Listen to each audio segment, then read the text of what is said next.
हाँ,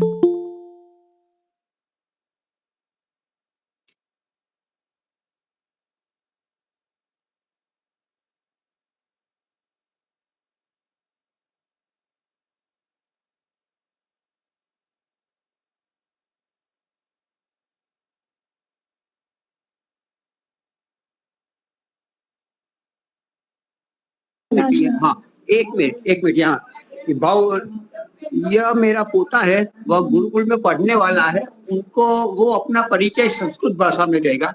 बोलो जी। मम नाम यास्कः, मम पितुः नाम भावप्रकाशः, मम मातुः नाम कृष्णा, मम भगिन्या नाम स्वस्ति। अहं तृतीयकक्षायां पठामि। मम विद्यालयस्य नाम स्कूल ऑफ अचीवर। मह्यं संस्कृतं रोचते। शोभनम वती शोभनम। बहुत सुंदर, बहुत सुंदर।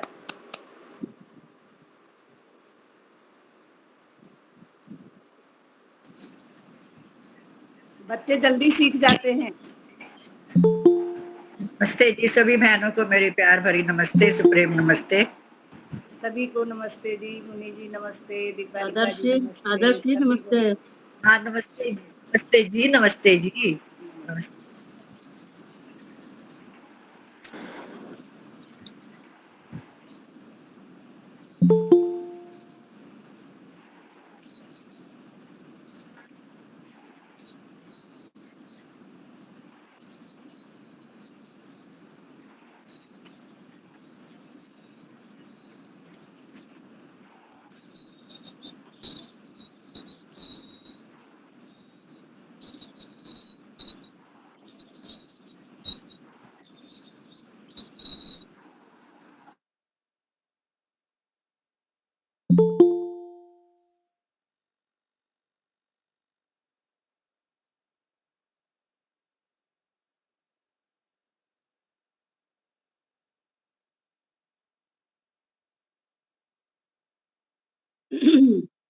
हाँ जी, धन्यवाद जी, धन्यवाद। सभी को मेरी सादर नमस्ते। एक प्रभु भक्ति का भजन है। तेरा सत चित आनंद रूप, कोई कोई जाने है। तेरा सत चित आनंद रूप, कोई कोई जाने है। तू है सुंदर रूप अनूप, कोई कोई जाने है। कोई कोई जाने है, कोई कोई जाने है। तेरा सत चित आनंद रूप, कोई कोई जाने है। पांच तत्व से बना नहीं तू, पांच तत्व से बना नहीं तू। तीन गुणों में समा नहीं तू। तेरा अनुपम अटल स्वरूप, कोई कोई जाने है। तेरा सत चित आनंद रूप, कोई कोई जाने है। वेद वाणी का तू है सृष्टा, वेद वाणी का तू है सृष्टा। मन वाणी का तू है दृष्टा, मन वाणी का तू है दृष्टा। तेरा तू है निर्मल, तू है निर्मल काम स्वरूप, कोई कोई जाने है। तेरा सत चित आनंद रूप, कोई कोई कोई जाने है। जन्म मरण तेरा धर्म नहीं है,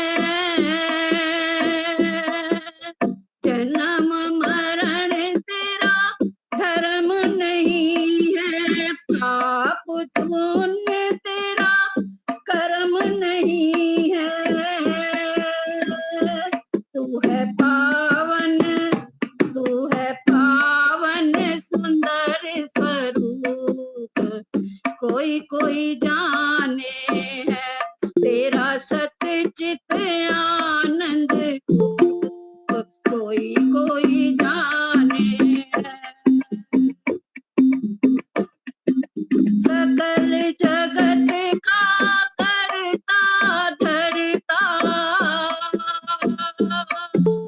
सकल जगत का करता धरता, सकल विश्व का पालन करता।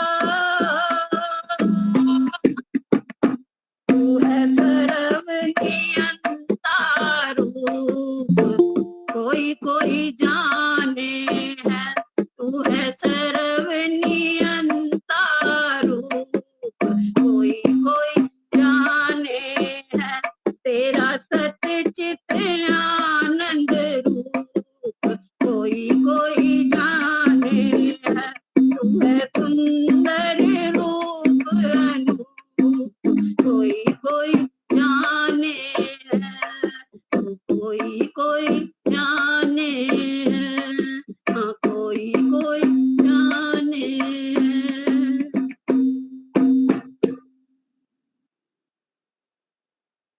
धन्यवाद।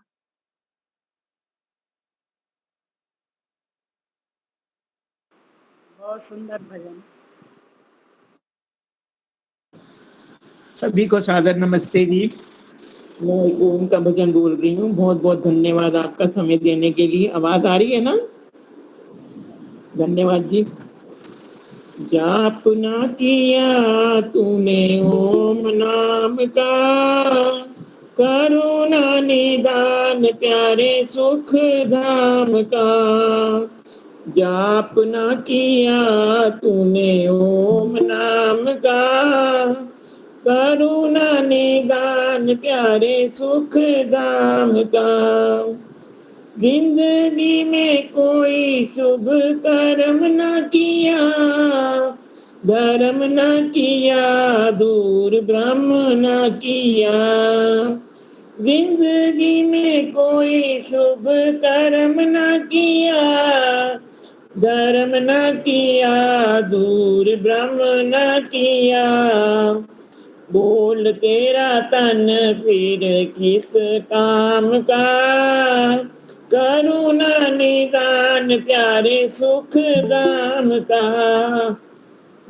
जाप ना किया तूने ओम नाम का, करुणा निदान प्यारे सुख धाम का।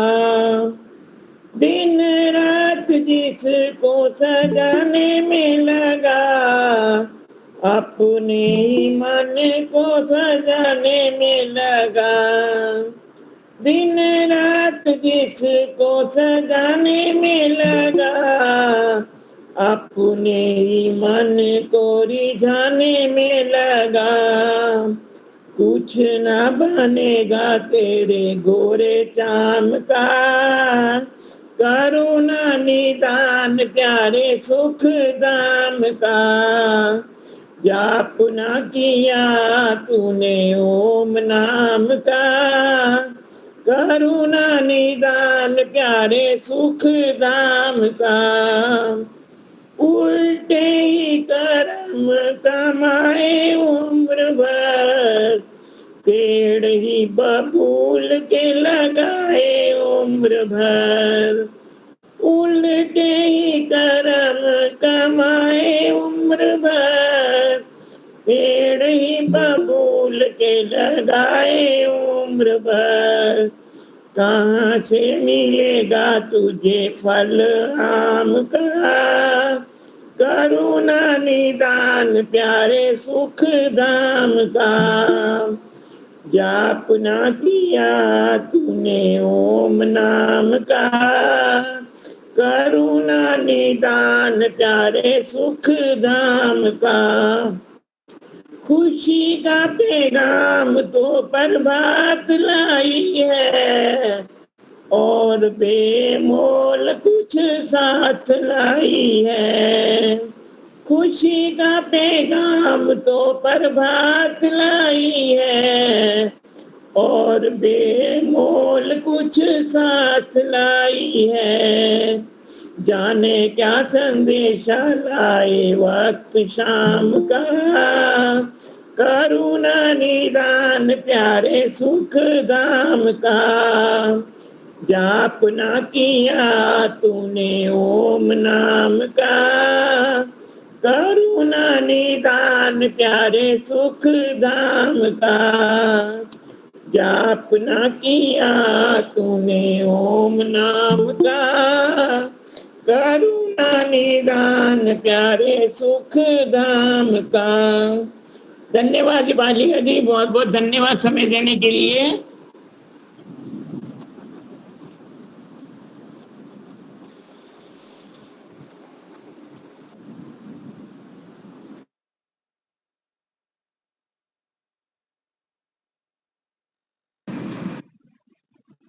ओम ओम।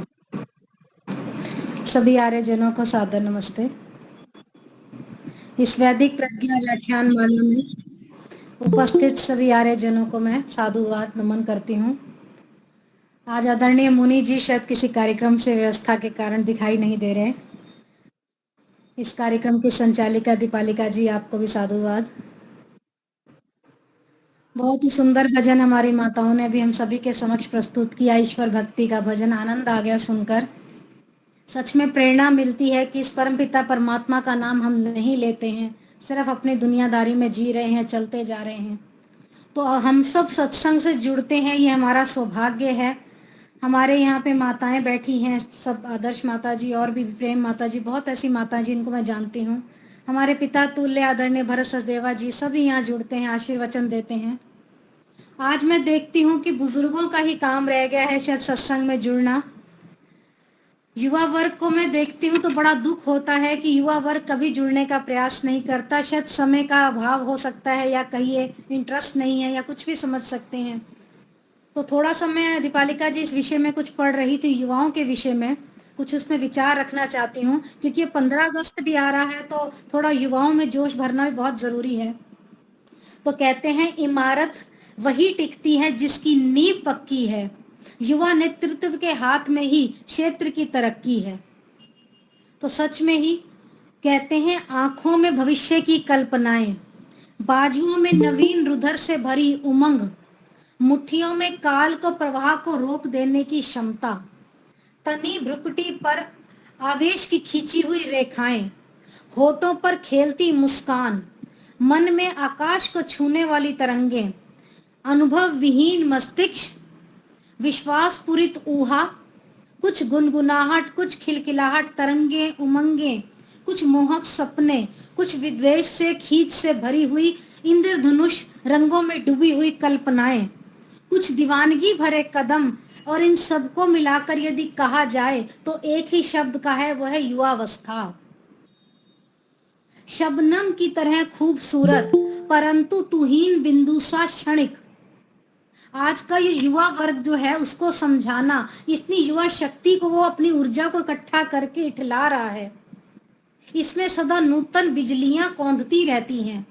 इसलिए युवा के कदमों को रोक पाना या सही दिशा दे पाना असंभव नहीं तो कठिन तो अवश्य ही है, क्योंकि युवाओं की फड़फड़ाती शक्ति को सही मार्ग पर ले जाना, यानी कि देश के भवन की भित्ति को सुखद किया जा सकता है यदि हम युवाओं को सही दिशा में ले जाएं।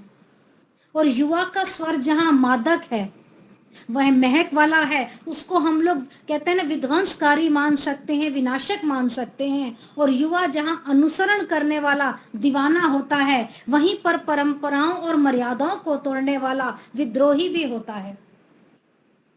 अरे बंधुओं, आज का युवा जो है बहुत ज्यादा पथ भ्रष्ट हो चुका है, आत्मगलानी से खींचता हुआ, तोड़ता फोड़ता हुआ, विध्वंस वाला हो चुका है, नशे की लत में डूबा हुआ है, जीवन की समस्याओं से भागता हुआ, जमाने भर से शिकायत करता हुआ और कुंठाओं से भरा हुआ, अनुशासन और शील व्रत को भंग करता नजर आ रहा है। आज उसके कदमों को जैसे हम देख रहे हैं, एक मूर्ख दर्शक बनकर हम उसको देख रहे हैं, हमें वो कोई राह नजर नहीं आ रही। अश्लीलता की आग में उसका मन मस्तिष्क झुलस रहा है और इसी तरह उसका नैतिक पतन हुआ जा रहा है। आवश्यकता है उसको नैतिक संयम से, जैसे उसका पतन हो रहा है, उसको नैतिक संयम बातें सिखाने की बहुत आवश्यकता है। और भारत के नव निर्माण करने के लिए उन चरित्रवान वीर बलिदानों की के गाथाओं को बताने की आवश्यकता है, जो अपनी प्यारी मातृभूमि के लिए संघर्ष सहकर इस दुनिया से चले गए। कहने का सार है कि आज के युवाओं को रोकना काफी मुश्किल है, तो उनको हम बैठाकर वीर बलिदानों की गाथाएं या कुछ जीवन के बारे में बताएं, तो हो सकता है हमारे युवा वर्ग इस विध्वंस भरी बातों को छोड़कर अपने कर्तव्य पर चलना शुरू कर दें। परंतु आज का युवा सुनने को तैयार नहीं है, अपने में ही खींचता रिश्ता और शिकायतें करता जमाने भर के कार्य तो कर रहा है, परंतु शांत उसका स्वर नहीं है, मादक स्वर है उसका। और हम लोग बड़ी सुंदर सूक्ति वेदों में पढ़ते हैं, वयम तुभ्यम बलिहात श्याम, कि हम अर्थात हम तुझ पर बलिदान करने वाले हों, यानी कि भारत माता पर अपने आप को बलिदान करने वाले हों। आन बान शान के प्रतीक, चरित्रता के तप से प्रदीप्त श्रम की बूंदों से अभिषक्त युवाओं को इससे ही इस राष्ट्र का उत्थान हो सकता है, अन्यथा कोई उस राष्ट्र के उत्थान को युवा वर्ग ही उठा सकता है और कोई नहीं उठा सकता, क्योंकि हमारे देश की आन बान और शान के प्रतीक ये युवा ही हैं। और हम विस्मृति के गर्ग में ये अपनी इस महान संस्कृति को पुनर्जीवित करने का प्रयास करें। हम ज्ञानी विज्ञानी ऋषि मुनियों की संस्कृति को, जिसमें भौतिक सुख के साथ साथ आध्यात्मिक आनंद की संयुक्त धारा थी, उसको दोबारा से बढ़ाने का प्रयास करें, उस भगीरथी को प्रवाहित करने का प्रयास करें। क्योंकि आज अत्याचार, शोषण, अन्याय, अज्ञान, अंध परंपरा, इन सब का दानव जो है दोबारा से जाग उठा है, उससे इस देश को बचाना होगा। क्यों आज का युवा जो है, अरे बंधुओं, तन ढांपने से ज्यादा तन दिखाने में विश्वास करता है, जिससे वो गलत मार्ग का रास्ता उसका दिखाई देता है और उस मार्ग पर चलता चला जा रहा है। विलासिता का और मादकता का जीवन यापन करने के लिए वो सभी हदें पार कर सकता है, लेकिन ये अनुचित कार्य जो है हमारे युवाओं को शोभा नहीं देता और ना ही ये कार्य युवाओं को करना चाहिए। अपितु मादकता का जीवन त्याग कर हमें कठोर युवक बनने का प्रयास करना चाहिए। सहन शक्ति हम युवाओं के बीच में खत्म हो चुकी है। छोटी छोटी बात पर चिड़चिड़ापन खींचना हम सभी का स्वभाव बन चुका है। तो क्यों ना इस युवा शक्ति को हम रोकने का प्रयास करें। किस प्रकार से रोकें? आध्यात्म क्षेत्र की तरफ उनको मोड़ें, अपने ऋषि मुनियों की बात उनको बताएं, संस्कृति के पुनरुद्धार की बातें उनको बताएं। जैसे स्वामी राम तीरथ जी ने कहा कि मेरे भारत के नवयुवक, भारत का भविष्य तुम्हारे हाथ में ही है, इसके निर्माण का दायित्व तुम्हारे कंधों पर है। उठो, जागो और तब तक अपने कर्तव्य पर अग्रसर रहो जब तक तुम आगे बढ़कर अपने लक्ष्य को प्राप्त ना कर लो। और कहते हैं अपने देशवासियों को आप स्वयं तो जागो, देशवासियों को भी जगाओ। एक क्षण भी वृथा मत गवाओ। तुम आलस्य प्रमाद में डूबे रहते हो। आपका सूर्य जो है पश्चिम में चला जाएगा और उसके अलावा कुछ नहीं हो सकेगा। इसलिए युवाओं को ये एक जोर दिया गया है इस बात का कि उठो युवा और अपने कार्य में लग जाओ, यानी कि देश को आगे बढ़ाने के लिए कुछ प्रयास करो। बड़े बड़े ऋषि मुनियों के ग्रंथों का स्वाध्याय करिए, उनकी ज्ञानवर्धक बातों को पढ़ने का प्रयास कीजिए, जीवन में संयम सहनशीलता को लाने का प्रयास कीजिए। उठो, अतीत को वर्तमान की आवश्यकताओं के अनुरूप डालो और साहस पूर्वक अपने जीवन को संकल्प से शक्तिशाली वर्तमान उसकी उज्जवल भविष्य की दौड़ में नियोजित करो। अंधाधुंध तो हम चले जा रहे हैं, पश्चिमी सभ्यता का अंधानुकरण कर रहे हैं, परंतु क्या हमें मिल रहा है? कुछ भी नहीं प्राप्त हो रहा। मेरे देश के भावी कर्णधारों, आगे बढ़ो। बड़े ही सुंदर मुझे विचार लगे युवाओं को प्रेरित करने के लिए, उनको प्रेरणा देने के लिए। यदि हम प्रयास करें तो हमारे नवयुवक पथ से भटकने से थोड़ा सा दूर हट जाएंगे और अच्छे मार्ग पर चलना शुरू कर देंगे। पुरानी आक्रमणता पर विजय प्राप्त करो।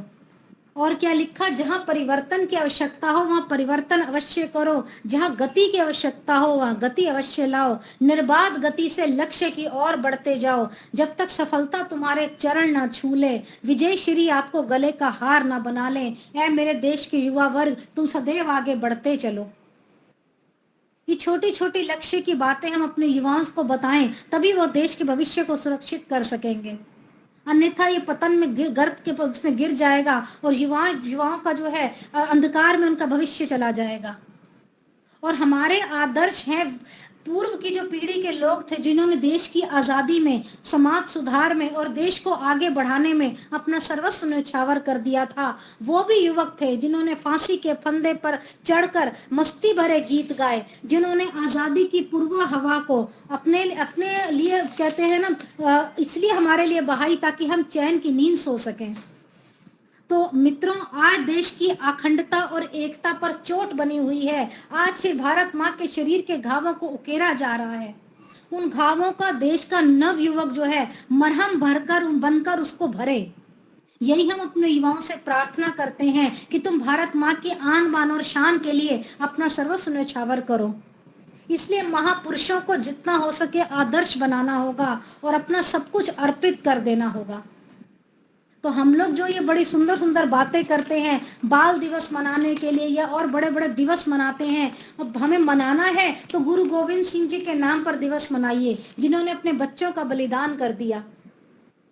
बच्चों को धर्म की शिक्षा दीजिए ताकि वो अपने अच्छे संस्कारों के द्वारा समाज को ऊंचा उठा सकें। और अगर बच्चों को धर्म और संस्कार देना चाहते हो तो उन्हें आज से ही आर्य समाज भेजना शुरू कर दें। उनके जीवन में बचपन से ही उनको फायदा होना आरंभ हो जाएगा। और उनको ये भी बताइए कि अपने जीवन को सदा उच्च विचारों से, उच्च भावनाओं से, उच्च संकल्पों से, उच्च कर्मों से और आचरण से अपने जीवन को इतना पवित्रता के साथ ऊंचा उठाना कि आपको अपने जीवन से संतुष्टि होनी चाहिए। एक क्षण के लिए भी युवाओं के मन में नकारात्मकता का विचार नहीं आना चाहिए, हीनता का, दुर्बलता का कोई विचार नहीं आना चाहिए। आप ये सोचिए, युवा वर्ग, ये बात अपने ऊपर लागू कीजिए कि मेरे बिना पूछे मेरे शरीर में, मेरी इंद्रियों में, मेरे विचारों में, मेरे भावों में कोई और नहीं घुस सकता। नकारात्मकता का स्थान तो बिल्कुल नहीं हो सकता, अनुमति नहीं है, आदर नहीं है। तो अपने युवाओं को प्रेरित कीजिए इस तरह की बातों से। और बड़ा ही सुंदर उसमें लिखा, 2-4 पंक्तियां उन्हें बड़ी सुंदर कवि ने लिखी हैं। स्वाभिमान सम्मान की खातिर न्यौछावर निज प्राण किए, देश के अमर सबूत थे वो बिन स्वार्थ अनुदान दिए, बिन स्वार्थ अनुदान दिए। श्वास रक्त कण भेद अनंत जो छुपे थे अंतःकरणों में, शीश रूपी पुण्य भी अर्पित कर दिए थे माँ के चरणों में। धन्य हुई थी ये धरा तनिक भी वीर नहीं अभिमान किए, देश के अमर सपूत थे वो बिन स्वार्थ अनुदान किए, बिन स्वार्थ अनुदान किए। पर आज का युवा जो है अपने स्वार्थवश अपने आप के अपने जीवन को चला रहा है। आप उन वीर सपूतों की बातें सुनिए, पढ़िए और अपने बच्चों को बताइए जिन्होंने बिना किसी स्वार्थ के अपना देश पे बलिदान कर दिया। सारी धरा, यही सारी धरा करने लगी और ये गगन करने लगा, होठों से लगाकर जब चूमा फंदा भी रुंदन करने लगा। वो हंसकर बोले चुप हो जा बस अभी, तो ये अनुष्ठान किए, देश के अमर सपूत थे वो बिन स्वार्थ अनुदान किए, बिन स्वार्थ अनुदान किए। इकबाल के नारे लगाए गर्व से सीना फूल गए, रंग दे बसंती चोला गाकर वो फांसी पर झूल गए, वो फांसी पर झूल गए। जन जन को जीवित रखना, जन जन में जीवित रखना, हमने अंग अंग आहान किए, देश के अमर सपूत थे वो बिन स्वार्थ अनुदान किए। अनुस्मरणीय है परोपकार ये उनके विचार अनुकरणीय है, भगत देव और राजगुरु सम देशभक्त अविस्मरणीय है, देशभक्त अविस्मरणीय है। बचपन सपना दे प्रेम देश पर तरुणाई कुर्बान किए, देश के अमर सपूत थे जो बिन स्वार्थ अनुदान किए, बिन स्वार्थ अनुदान किए। अरे बंधुओं, आपको आवश्यकता इस जागृति की है। अपने देश के युवा वर्ग को पश्चिमी सभ्यता से हटाकर अपनी वैदिक परंपरा की ओर आप उनको लौटाना चाहें तो आप लौटा सकते हैं। अपने गुरुकुलों की स्थापना करके, यज्ञ करके, दैनिक परोपकार के कार्य करके, वैदिक अनुष्ठान के कार्य करके अपनी युवा पीढ़ी को पथ से भ्रष्ट होने से रोक सकते हैं। तो ये छोटी छोटी बातें अपने जीवन में खुद लेकर आइए, खुद उनके लिए प्रेरणा स्रोत बनिए। नव युवक पीढ़ी को बदलने का आप खुद ही प्रयास कीजिए, क्योंकि कोई बाहर से आकर तो उनको नहीं बदलेगा। और जिस हिसाब से युवा वर्ग बिगड़ता जा रहा है, हमारे देश का जो भविष्य है युवाओं के हाथ में है, तो जो बिगड़ता उनका स्वरूप है उसको सही दिशा दिखाने का प्रयास आप कर सकते हैं। ये नहीं कि सत्संग जुड़ रहे हैं तो सिर्फ सत्संग करना और भगवान का नाम लेने से इतिश्री हो जाएगी। आपको अपने बच्चों में प्रेरणा डालनी अवश्य है कि देश को आपने संभालना है। इसके लिए आपको स्वयं प्रयास करना होगा। और बड़ा ही सुंदर लिखा, अब तो जागो पहचानो अपने भारत का उज्जवल इतिहास। क्या परतंत्र करने वालों ने धो डाला है हम सबका दिमाग। अब तो स्वतंत्र हुए भी बीत गया है जमाना, फिर अपनाए अपनी संस्कृति, करे नव आगाज, करे नव आगाज। तो हम अपने जीवन में नव आगाज किस प्रकार कर सकते हैं यदि हम युवा पीढ़ी को आगे लेके आए। और बड़ी एक शिकायत रहती है कि युवा वर्ग आर्य समाज से नहीं जुड़ता, युवा वर्ग में आर्य समाज आने का कोई मन नहीं करता, ना उठते हैं ना वो प्रयास करते हैं। तो उसके लिए हमें स्वयं ही प्रयास करना होगा। अपने देश के जो वीर बलिदान है उनकी गाथाएं बताकर अपने बच्चों को प्रेरित करना होगा। और अंत में 2 पंक्तियां कहकर अपने विचारों को विराम दूंगी। और ये पंक्तियां मुझे बहुत ही सुंदर लगती हैं। और ये पंक्तियां हम तभी गाते हैं जब कोई हमारा स्वतंत्रता दिवस या गणतंत्र दिवस आता है। आगे पीछे हम युवाओं को याद भी नहीं दिलाते कि वीर शहीदों को आप याद करो। पर आज का युवा क्या होता जा रहा है, आइए 2 पंक्तियों के माध्यम से जानने का प्रयास करें। ऐ वतन के नौजवान जा रहा है तू कहाँ, याद कर वो दास्तां जिसको गाता है जहां। ऐ वतन के नौजवान जा रहा है तू कहाँ, याद कर वो दास्तां जिसको गाता है जहां। थर थर आती थी जमीन जब कदम पर नहीं डरता था तू, आज भी करते बयां ये ज़मीं ये आसमां, याद कर वो दास्तां जिसको गाता है जहां। है वतन के नौजवान जा रहा है तू कहाँ, याद कर वो दास्तां जिसको गाता है जहां। रहजनो हमलावरों का सिर झुकाया था कभी, बाजुए कुब्बत ने तेरी नभ हिलाया था कभी। हाथ में तीरों कमान तू मगर बढ़ता, याद कर वो दास्तां जिसको गाता है जहां। है वतन के नौजवान जा रहा है तू कहाँ, याद कर वो दास्तां जिसको गाता है जवान। तूने रखी लाज अपने बहनों के सिंदूर की, चाल भी चलने न पाई दुष्ट पापी क्रूर की। उनकी वो खर मस्तियाँ मेट डाली हस्तियाँ, याद कर वो दास्तां जिसको गाता है जहां। ऐ वतन के नौजवान जा रहा है तू कहाँ, याद कर वो दास्तां जिसको गाता है जहां। रंग महफिल में तेरा रंग क्यों बदरंग है, क्या कहूँ बेमौल तेरा आज कैसा ढंग है। खो दिया सब हौसला शिवा और परताप का, याद कर वो दास्तां जिसको गाता है जहां। ऐ वतन के नौजवान जा रहा है तू कहाँ, याद कर वो दास्तां जिसको गाता है जहां। आप अपनी संस्कृति, अपनी सभ्यता, अपने शरीर को छोड़ देंगे परंतु अपने स्वाभिमान को नहीं छोड़ना। यही बात अपने युवाओं को बताइए और अपने भारत का भविष्य उज्जवल बनाने का प्रयास कीजिए। जितना संभव हो सके अपने बच्चों को आगे बढ़ाने का प्रयास कीजिए, इस वैदिक मन से जोड़ने का प्रयास कीजिए।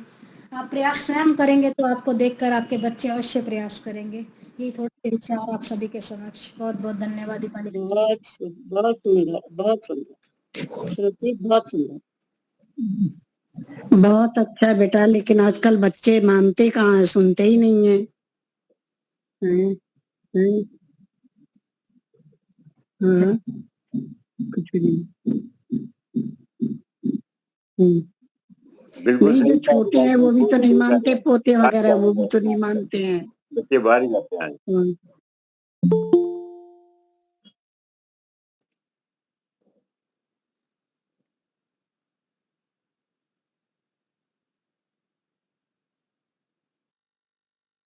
गायत्री मंत्र ईश्वर की स्तुति उपासना करते हैं। ओम भूर्भुवः स्वः तत्सवितुर्वरेण्यं भर्गो देवस्य धीमहि धियो यो नः प्रचोदयात्। सबका रक्षक, जगत के सब जीवों का आधार, जो प्राणों से भी प्रिय और स्वयंभू है, जिसके संसर्ग मात्र से संसार के सारे प्राणी सभी क्लेशों और दुखों से मुक्त हो जाते हैं, जो नानाविध जगत में सर्वत्र व्यापक और सबका पालन और पोषण करता है, सकल जगत का उत्पादक, सब ऐश्वर्य का दाता, जिसकी प्राप्ति में सभी की सब आशाएं एवं अभिलाषाओं की पूर्ति है, उस पवित्र परमात्मा के पवित्र तेज को हम अपने हृदय में धारण करते हैं। वो परमात्मा हमारी बुद्धियों को निकृष्ट मार्ग से निवृत्त करके उत्कृष्ट मार्ग की ओर प्रेरित करे। आदरणीय दीपालिका जी, वंदनीय मातृशक्ति, आर्य सज्जनों, हम अपनी उपासना पद्धति के बारे में कुछ चर्चा कर रहे हैं। हर एक मतपंथ संप्रदाय की विशेष उपासना पद्धति होती है। हम आर्यों की विशेष उपासना पद्धति है महर्षि दयानंद द्वारा प्रणीत संध्या उपासना। और हमारी उपासना पद्धति में हम श्रद्धा, समर्पण और भाव से जुड़े, इसलिए हमें संस्कृत भाषा में मंत्र हैं, लेकिन यदि उनका थोड़ा सा अर्थ जानने का प्रयास करेंगे तो अवश्य ही भावना पूर्वक हमारी संध्या हो सकेगी। शुष्क संध्या में आनंद नहीं आता। तो भाव और श्रद्धा समर्पण ये बहुत बड़ी बात है। तो गत सत्संगों में हमने कुछ मंत्रों की चर्चा की थी। इसमें मनसा परिक्रमा मंत्र की भी हमने चर्चा की थी। मनसा परिक्रमा मंत्र में 6 दिशा में हमने ये बताया कि ईश्वर 6 दिशा में विशेष गुणों से उपस्थित है, विशेष नाम से उपस्थित है और विशेष रूप से हमारी रक्षा कर रहा है। और हमारे जीवन में जो भी विघ्न आते हैं, जो भी बाधाएं आती है, तो बाधाओं को दूर करने वाले वस्तुओं और व्यक्तियों को हर एक दिशा में उसने उपस्थित करके हमारी रक्षा की है। तो ईश्वर विश्वास बढ़ता है। हम ईश्वर के गुणों के बारे में, उनके कार्यों के बारे में जानते हैं तो हमारा ईश्वर विश्वास बढ़ता है। और ईश्वर विश्वास बहुत बड़ी देन है। जिस समाज के लोगों में ईश्वर विश्वास होगा ने, उस समाज के लोग पापों से दूर रहेंगे, निंदनीय कार्य नहीं करेंगे और धर्म मार्ग पर चलेंगे। ये बड़ी बात होती है। अभी अभी युवाओं के बारे में बहन बता रही थी, लेकिन उनके दिलों में यदि ईश्वर विश्वास उत्पन्न हो जाए तो वो स्वयं स्वाभिमानी, स्वदेश भक्ति आदि गुण आएंगे। ईश्वर विश्वास पहली चीज है। तो ईश्वर विश्वास होता है, उपासक के मन में ईश्वर विश्वास जगता है कि मेरा पिता, जैसे एक माँ होती है ना, बच्चे का कितना ख्याल रखती है, हर एक बात में ख्याल रखती है, तो उपासक को लगता है कि मेरा पिता, मेरी माता, ईश्वर मुझे किस प्रकार से 365 दिन जीवन के हर घड़ी, हर क्षण मेरा ख्याल रख रहा है, हर एक दिशाओं में उपस्थित है। तो आज समाज के अंदर लोग चाहे मेरे साथ अन्याय करे, मेरे साथ पक्षपात करे, लेकिन मेरा पिता उसका न्याय अवश्य करेगा। क्योंकि वो सदा उपस्थित है और सदा देख रहा है हमारे कर्मों को।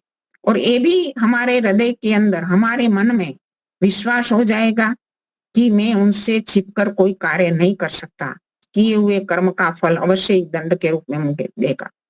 तो हम बुरे कार्य से भी बच जाएंगे। तो इसी प्रकार श्रद्धा समर्पण भी बढ़ता है। इन पहले जो शन्नो देवीर्भिष्टय से करके मनसा परिक्रमा तक के मंत्रों में ईश्वर की स्तुति, और मुख्य रूप से स्तुति ही है, प्रार्थना है, स्तुति है। तो ये स्तुति और प्रार्थना हमने ईश्वर के प्रति श्रद्धा बढ़ाती है, समर्पण बढ़ाती है, तब जाके हम उपासन, उसके नजदीक बैठने का उपस्थान मंत्रों में प्रवेश कर पाएंगे। तो इन मंत्रों का मैंने गत सत्संग में ऐसे तो ये बता ही दिया था कि जैसे पूर्व दिशा में परमात्मा हमें ज्ञान स्वरूप अग्नि के रूप में उपस्थित है, दक्षिण दिशा में वो इंद्र के रूप में ऐश्वर्यशाली ईश्वर के रूप में उपस्थित है, और पूर्व दिशा में ऐसे भौतिक रूप में आदित्य सूर्य की उपस्थिति है। और विद्वानों की उपस्थिति के कारण हम ज्ञान का प्रकाश हमारे समाज में रहेगा। ज्ञान जब तक जीवन में रहेगा तो व्यक्ति कहीं अधर्म के मार्ग पर नहीं जाएगा। ज्ञानाद मुक्ति, ज्ञान से ही मुक्ति है। ज्ञान सबसे प्रथम रखा है और ऐश्वर्य बाद में है। ऐश्वर्य हमें प्राप्ति होगी, अवश्य होगी। ईश्वर ऐश्वर्यशाली है, हमें भी ऐश्वर्य देगा, लेकिन हमारा कार्य है कर्म करना, हमारी शक्ति का सदुपयोग करना।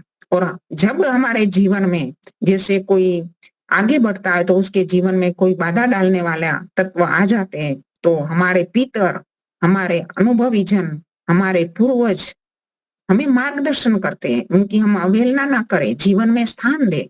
आज पूर्वजों की, बड़े बुजुर्गों की उपेक्षा हो रही है, तो उनके पास जो चीज है, अनुभव है, उनके से हमारी नई पीढ़ी को एक दिशा देंगे और गति उनको करनी है। युवाओं को गति करनी है, बुजुर्गों को दिशा देना।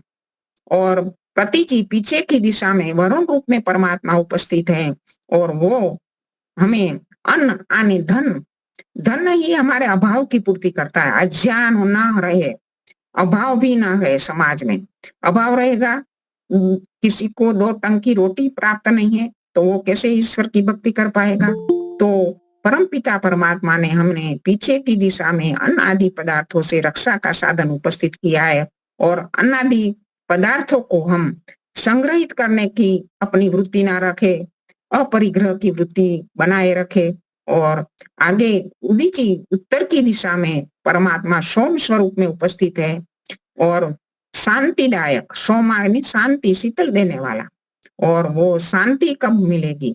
जब हम अशनि, बिजली के रूप में, जैसे बिजली से उपद्रवी जीव जंतु जो वर्षा ऋतु में उपद्रव मचाते हैं, वैसे बिजली से वो वातावरण पवित्र बना देती है। बिजली ऐसे अशुद्धियों फैलाने वाली चीजों को दूर कर देती है।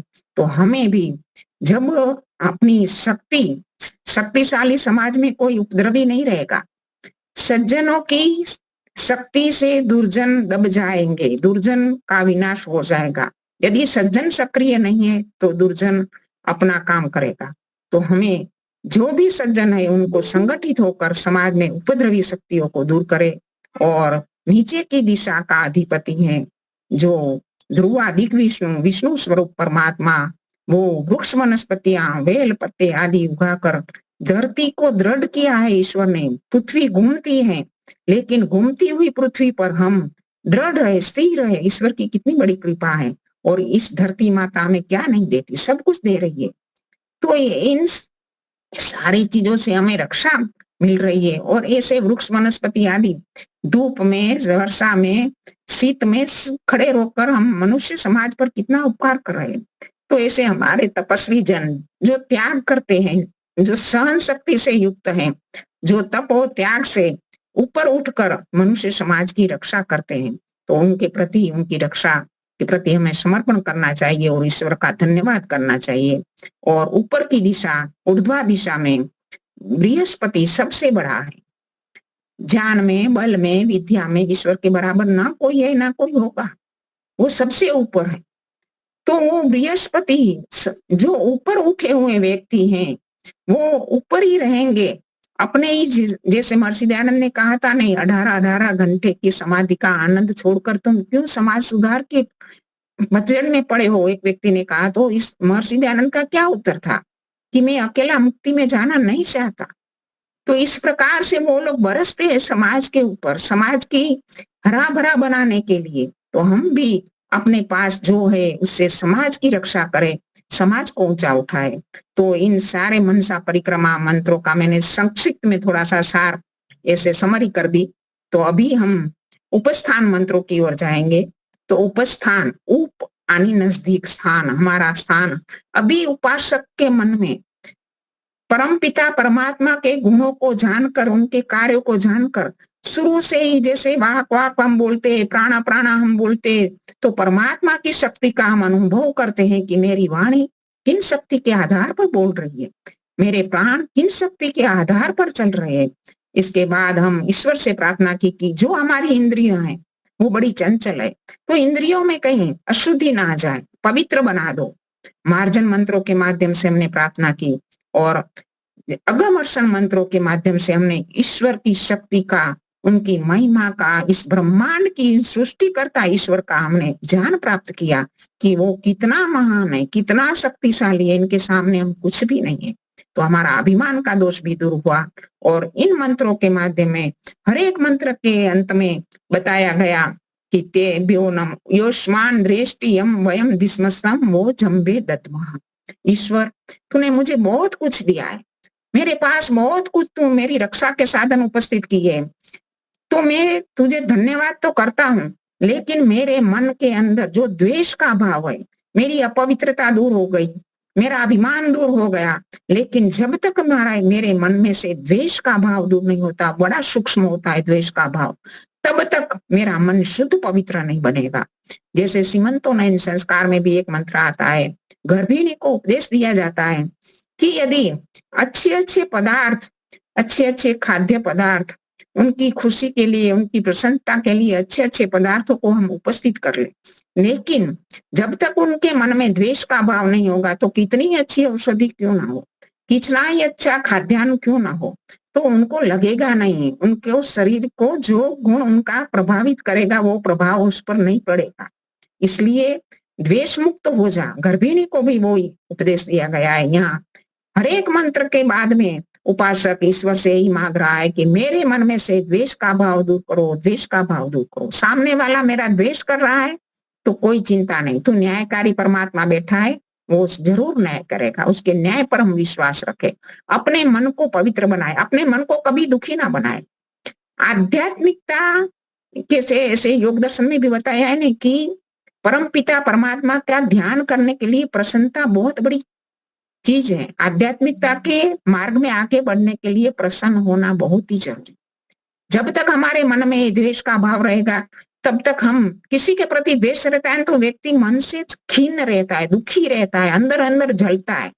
तो ये द्वेष का भाव रहेगा तब तक प्रसन्नता प्राप्त नहीं होगी, और जब तक प्रसन्नता प्राप्त नहीं होगी तब तक व्यक्ति ईश्वर के ध्यान में प्रसन्नता से जुड़ नहीं पाएगा। वो ईश्वर तो सदा प्रसन्न है, उनके पास जाना है तो हमें उपासक को भी प्रसन्न होकर ही जाना पड़ेगा। तो आगे का मंत्र है हमारे उपस्थान मंत्र, उसके बारे में हम थोड़ी सी चर्चा करेंगे। आगे का मंत्र है ओम उदयम तमसस्परिश्वः पश्यन्त उत्तरम देवम देवत्रा सूर्यम अग्नम ज्योतिर्तमम। अभी हम उदयम, उत्वयम, हम ऊपर उठे।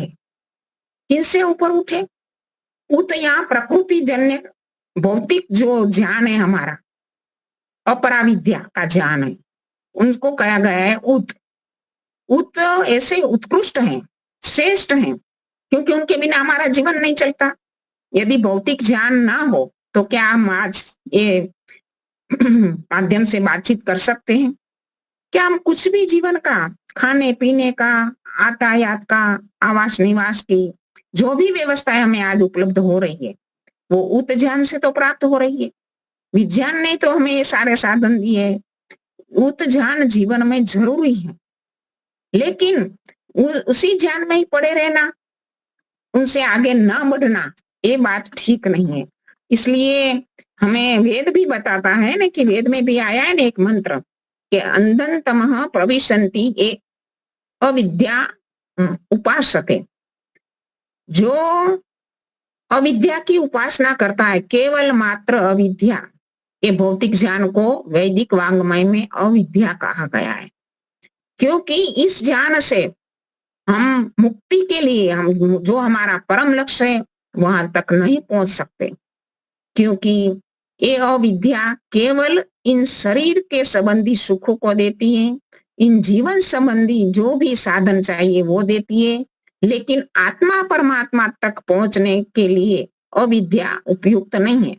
तो अविद्या ऐसे है नहीं है, उसको हम त्यजाय नहीं कर सकते, उनको दूर, क्योंकि उनके बिना हमारा ये लक्ष्य तक हम पहुंच ही नहीं सकेंगे। लेकिन उसमें ही पड़े रहना, उस तक ही सीमित रहना, ये हमारे लिए उचित नहीं है। तो यहाँ कहा गया कि अंधनतमः प्रविशन्ति ये अविद्या उपासते। अविद्या की जो उपासना करता है वो अंधकार भरे में योनियों में जाता है और अंधकारमय जीवन जीता है। उनके जीवन में वो परमात्मा का प्रकाश नहीं हो पाता। आज हम सामान्य रूप से समाज में देखते हैं, समाज का बहुत बड़ा वर्ग अविद्या में ही पड़ा है। और इसके लिए आगे क्या कहा गया है, अविद्या मृत्युम तीत्वा विद्या अमृतम श्नुते। अविद्या से मृत्यु को तो जीता जा सकता है। आज मेडिकल साइंस इतना आगे बढ़ा है कि अविद्या, जो मेडिकल साइंस हम कहेंगे ना विज्ञान, वो अविद्या ही है। वो ऐसी ऐसी दवाइयां, ऐसी ऐसी शोध संशोधन किए हैं कि हम मृत्यु को, रोगों को जीत सकते हैं, दूर ढकेल सकते हैं। लेकिन इनसे हम मृत्यु को तो जीत सकते हैं, लेकिन अमृत को प्राप्त नहीं कर सकते। तो ये उत जो ज्ञान है, प्रकृति का जो ज्ञान है, उससे हमें आगे उठना है। उद्वयम, हम ऊपर उठे। तमसस्परी, जो अंधकार युक्त है उससे दूर हटे। आगे क्या कहा गया है, उदयम तमसस्परी स्व यानी अपनी आत्मा को, पश्यंत देखे, आत्म ज्ञान को प्राप्त करे। प्रकृति ज्ञान से ऊपर उठकर हम आगे के स्टेप में कहा जाए, आत्म ज्ञान को प्राप्त करें। आत्म ज्ञान कैसा है, प्रकृति का ज्ञान है उत, आत्म ज्ञान है उत्तरम, और परम पिता परमात्मा ब्रह्म ज्ञान जो है उत्तमम।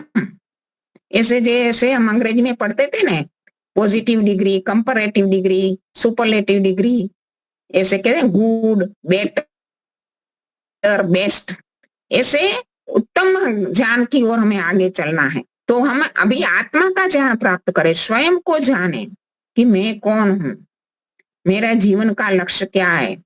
मैं एक आत्मा हूं, मेरा ये शरीर जड़ है।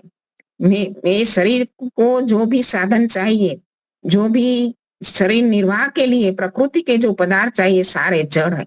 लेकिन मैं चेतन आत्मा हूं, मेरा इन सारी चीजों से इतना ही संबंध है कि जितना मुझे आवश्यक है। अपनी आत्मा को जाने। आत्मा के विषय में पिछले सत्संगों में हम बहुत सारी चर्चाएं सुनते आते रहे कि आत्मा क्या है, आत्मा के गुण क्या है, आत्मा का लक्ष्य क्या है, आत्मा कैसा है, कहाँ रहता है, अनुरूप है। कहते हैं ना कि उनके इच्छा, द्वेष, प्रयत्न, सुख दुख आदि गुण है। और जैसे कर्म फल के अनुसार आत्मा शरीर धारण करता है और उसका ना कोई लिंग है, परम पिता परमात्मा उनके कर्म फल के अनुसार जिन शरीर में डाल देता है, उन शरीर से वो जाना जाता है। ना जाने अनादि काल से मैं आत्मा कितनी यात्रा करके आ रहा हूँ, और ना जाने कई पशु पक्षी कीट पतंग मनुष्य आदि के शरीर में होता आया हूँ। तो इन प्रकार अपनी अंदर झांके, अपना ज्ञान प्राप्त करें। इसके बाद आएगा स्वपश्यंत उत्तरम देवम देवत्रा सूर्यम अग्नम ज्योतिरुत्तमम। देवों के देव, सूर्य के समान तेजस्वी अग्नम, उनको प्राप्त करे जो ज्योति स्वरूप है। उत्तमम, उन ब्रह्म ज्ञान को हम प्राप्त करें। तो क्या कहा, उद्वयम, ऊपर उठे, प्रकृति ज्ञान से ऊपर उठे, जो क्या है तमस युक्त है, तमस परी से, तमस से परे हो जाए। और स्व अपनी आत्मा को जाने, पश्यंत देखते हुए उत्तरम को प्राप्त करे। और इसके बाद देवम देवत्रा, देवों के देव, सूर्यम अग्नम, सूर्य के समान तेजस्वी ज्योति स्वरूप उत्तमम ब्रह्म ज्ञान को प्राप्त करेंगे। तब जाके हम ईश्वर की उपासना हमारी सार्थक बनेगी। और आगे का मंत्र बता रहा है, उदुत्वम जात वेदसम देवम वहंति केतवः दृशे विश्वाय सूर्यम। तो यहाँ बताया गया कि उदुत्वम, ऊपर उठते उठते, तुम ईश्वर को जात वेदसम, जो जात वेदस है, यहाँ ईश्वर को जात वेदस नाम से पुकारा गया। जात वेदस का मीनिंग क्या होता है? जात वेदस का मीनिंग है जाते जाते विद्यते, जो हरेक प्राणी की आत्मा में विद्यमान है और जिसके द्वारा चारों वेदों का ज्ञान का प्रकाश हुआ है, और जो सारे ब्रह्मांड को बनाने वाला है, वो ईश्वर का नाम है जात वेदस। जात वेदसम देवम, देव है। वहंती केतवः, उस ईश्वर के पास जाना है, हमें ब्रह्म ज्ञान प्राप्त करना है, उत्तमम की कोटि में जाना है। लेकिन कैसे जाएंगे हम? वहंती केतवः, जो केतु है, केतु आनी ध्वजा, जो ध्वजा होती है ना, वो निशानी होती है एक प्रकार के। हम कोई भी घर पे कहीं सत्संग होता है तो हम कहते हैं कि आपके घर पर ध्वजा रखिए, तो हमें पता चल जाएगा कि इन सोसाइटी में आपका घर है, दूर से दिखाई देता है। तो इसी प्रकार ईश्वर के पास जाने के लिए केतवः, वो केतु है। कौन केतु है? संसार के अंदर बने हुए सृष्टिकर्ता परमात्मा की रचना के विलक्षण पदार्थ, वो केतु है। वो हमें ईश्वर की ओर ले जा रहा है, ईश्वर की पहचान करा रहा है। वो पदार्थ क्या है? एक तो चारों वेदों का ज्ञान शुरू में सृष्टिकर्ता ईश्वर ने चारों ऋषियों को दिया। वेदांग है, उपांग है, हमारे जो भी 8 ग्रंथ है, और उनके प्रणेता आचार्यों ने हम तक पहुंचाया है, वो ईश्वर का केतव है, ईश्वर तक ले जाने वाले साधन है। और दूसरा तो देखो भाई, भौतिक रूप में सूर्य, सूर्य को कहा गया है कि 13 लाख गुना बड़ा है पृथ्वी से। हमारी पृथ्वी कितनी बड़ी है? हम एक ही से नगर में रहते तो हमें लगता है हमारा नगर कितना बड़ा है। इतने नगरों से तो प्रांत बनता है, प्रांत से तो राज्य बनता है, स्टेट बनता है, और ऐसे देश बनते हैं, और अनेकों देश मिलकर इस पृथ्वी पर रह रहे हैं। और समुद्र भी कितना बड़ा है, 3 भाग में तो पानी है, एक ही भाग में जमीन है। इतनी बड़ी पृथ्वी से भी 13 लाख गुना बड़ा सूर्य है। वो सूर्य की किरणें, जो सूर्य का प्रकाश है, वो हमारी ओर आ रहा है। पृथ्वी के इतनी डिस्टेंस पर है सूर्य कि परमपिता परमात्मा ने इस प्रकार से रखा है कि पृथ्वी पर का वातावरण मनुष्य को जीवन सृष्टि के अनुरूप बन जाए। थोड़ा सा भी 1 डिग्री का भी ऐसे वैसे होता तो यह तो पृथ्वी पर रहने वाले जीव सारे ठंड से मर जाते या तो गर्मी में जल जाते। तो परमपिता परमात्मा के ये बता रहा है कि उगता हुआ सूर्य, अस्त होता हुआ सूर्य हमें क्या बता रहा है? परमात्मा की रचना कितनी अद्भुत है। अनेकों आकाश गंगाएं, अनेकों सौर मंडल से बनकर बनी आकाश गंगाएं, अनेकों आकाश गंगाओं से बना ब्रह्मांड। और इसी प्रकार प्राणी जगत को देखे, हर एक प्राणी का अलग अलग प्रकार का शरीर है, उनकी आवश्यकता के अनुसार उनके सामान्य ज्ञान। और मनुष्य के शरीर की रचना तो विशिष्ट है, और मनुष्य को दिया हुआ नैमित्तिक ज्ञान के माध्यम से मनुष्य कहां से कहां पहुंच सकता है। ईश्वर की अद्भुत रचना है मनुष्य। हमारी एक अंगुली को देखो, उस पर बढ़ते हुए नाखून को देखो, कौन बढ़ा रहा है? हमारे बढ़ते हुए बालों को देखो, बच्चों के मुंह में आते हुए दांतों को देखो, अमुक उम्र के बाद गिरते हुए दांतों को देखो। बालों का रंग बदल जाता है, दांतों बदल जाते हैं, चमड़ी पर झुर्रियां हो जाती है। ये सारी चीजें एक ब्रह्मांड की एक प्रक्रिया के रूप में हो रही है। और परमपिता परमात्मा का ये सारा केतव कौन कर रहा है? ये परमपिता परमात्मा की ओर ले जाने वाले केतव दृश्य विश्वाय सूर्यम, वो सूर्य का सूर्य जो ज्योति स्वरूप परमात्मा का पूर्ण ज्ञान हमें उसकी ओर ले जा रहा है। तो इन केतवों की ओर हम देखे और अपनी श्रद्धा को बढ़ाए। आगे का मंत्र है, चित्रम देवानाम उदगादनिकम चक्षुर्मित्रस्य वरुण स्वाग्ने। वो कैसा है, उपासक को अनुभव होता है कि उनके कर्तव्य को देख करके वो अद्भुत हैं, चित्र माने अद्भुत है, ईश्वर की सृष्टि अद्भुत है। उस पर जब विचार करते हैं तो विचार के था नहीं ले पाते, वो अद्भुत है। वो अद्भुत परमात्मा की उपासना करने वाले में भी अद्भुत बल आ जाता है। देवानामुद्गाद निकम, देवों के अंदर अद्भुत बल, अनिकम आनी बल, बल हम उपासना तो ईश्वर सबको सहाय करता है, सबको जो भी सहाय होती है परमपिता परमात्मा की ओर से मिलती है, लेकिन विशेष सहाय देवों को मिलती है, क्योंकि वो देव लोग ईश्वर से ज्यादा निकट है। उनकी उपासना में हमारे से उच्च स्तर की उपासना है उनकी, और ईश्वर को ज्यादा पहचाना है, उन्होंने ज्यादा जाना है, समाधि के माध्यम से आदि सारे चीजों से, ध्यान उपासना से उन्होंने बहुत अच्छी प्रकार जाना है। तो उनकी आत्मा के अंदर जो बल आता है अनिकम अद्भुत होता है। अद्भुत की उपासना करने वाले के पास अद्भुत बल आएगा, अद्भुत बल आता है। और हमारे महर्षि दयानंद के जीवन में हम देखें कैसे कैसे भय के स्थान आए उनके जीवन में। जब काशी के अंदर सारा वातावरण भयजनक था, तो उनके भक्त बलदेव ने कहा कि सारी काशी आपके विरोध में है, यहाँ रहना बहुत कठिन है, हमारे जीवन की सुरक्षा के लिए हमें चले जाना चाहिए। लेकिन महर्षि दयानंद का उत्तर था, क्योंकि उनके पास अनिकम था, अद्भुत बल था, क्योंकि अद्भुत ईश्वर की उपासना का आनंद ले रहे थे, तो उन्होंने कहा मैं एक चेतन आत्मा हूँ, परमपिता परमात्मा है और दूसरा उसका दिया हुआ वेद जाने, उसके सिवा मेरे लिए है ही कौन कि जिससे मैं डरूं। तो हम देखते हैं कि अनेकों ऐसे लोग हमारे पूर्वज हुए, हमारे ऋषि मुनि हुए, जिनके पास वो अनिकम अद्भुत बल था। चक्षुर मित्र से वरुण स्वाग्ने, वो चक्षु है परमपिता परमात्मा विशेष रूप से उसको मार्गदर्शन करता है। किसको? जो मित्र के रूप में है, जो सबका कल्याण चाहता है, राग द्वेष से रहित है, ऐसे लोगों के आत्मा के अंदर परमपिता परमात्मा विशेष मार्गदर्शन करता है। और वरुण, वरुण उत्तम कामों में जो वर्तमान रहता है, और अग्नि जो ज्ञानवान मनीषी लोग हैं, उनको परमपिता परमात्मा विशेष रूप से मार्गदर्शन करता है। तो हमें भी प्रेरणा मिलती है कि वो परमात्मा की विशेष मार्गदर्शन के लिए हम भी इतना ऊंचा स्थान अपना बनाए। और आपरा धावा पृथ्वी अंतरिक्षम सूर्य आत्मा जगत स्वाहा, वो सारी धावा धूलोक में, पृथ्वी लोक में, अंतरिक्ष लोक में फैल रहा है। उपासक ये अनुभूति करता है अपने अंदर, क्योंकि अब तक उसने जितना भी ईश्वर के बारे में जाना, पहचाना, उनकी स्तुति प्रार्थना उपासना की, तो उनको लगा कि वहां वो ईश्वर कितना अद्भुत है। उनको उनकी आत्मा के अंदर सब जगह ईश्वर फैला हुआ दिख रहा है। वो सूर्य है, ज्योति स्वरूप है, आत्मा जगत जड़ और चेतन, सारे जगत का आत्मा, सारा जगत उसमें दिख रहा है।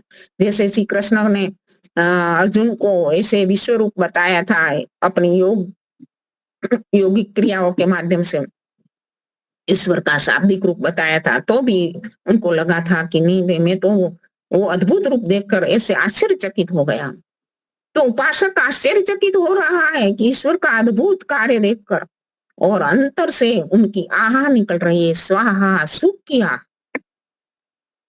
तो इसी प्रकार मैंने संध्या के मंत्रों के कुछ विवेचन किया है यहाँ तक। तो आगे का मंत्र अभी हम नहीं लेंगे, क्योंकि वो पूरा नहीं हो पाएगा और समय भी पूरा हो गया है।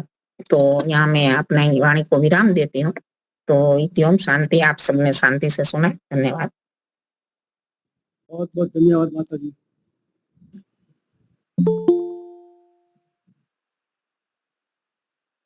दीपालिका जी उपस्थित नहीं हो रहे, दिखाई दे रही, तो यहाँ पूरा करना होगा। तो महेंद्र मुनि जी है, शांति पाठ करना है। महेंद्र मुनि नहीं है, आप ही करो, आप ही करो। हाँ, आप ही कर लो, आप ही कर लो। महेंद्र मुनि जी है तो सही, लेकिन वो दिखा रहे कुछ, वो जहाँ पर है ना, दृश्य दिखा रहे, कहीं और जगह पे है, ऐसा लग रहा है मुझे। ओम दो शांति शांति शान्तिरपः शान्तिरोषधयः शान्तिः वनस्पतयः विश्वे देव शांतिर्ब्रह्म शांति शांति शांतिरेव शांति। हमारा पूर्ण यज्ञनी पूर्णाहुति થઈ છે સર્વમે પૂર્ણમ સ્વાહા।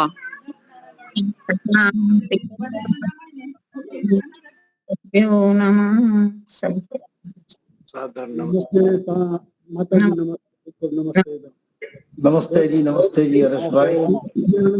सभी को सादर नमस्ते। नमस्ते जी। सभी को नमस्ते नमस्ते नमस्ते नमस्ते। सभी को आज बहुत नमस्ते। अच्छा सिखाया आपने, बहुत अच्छा सिखाया लीला बेन जी।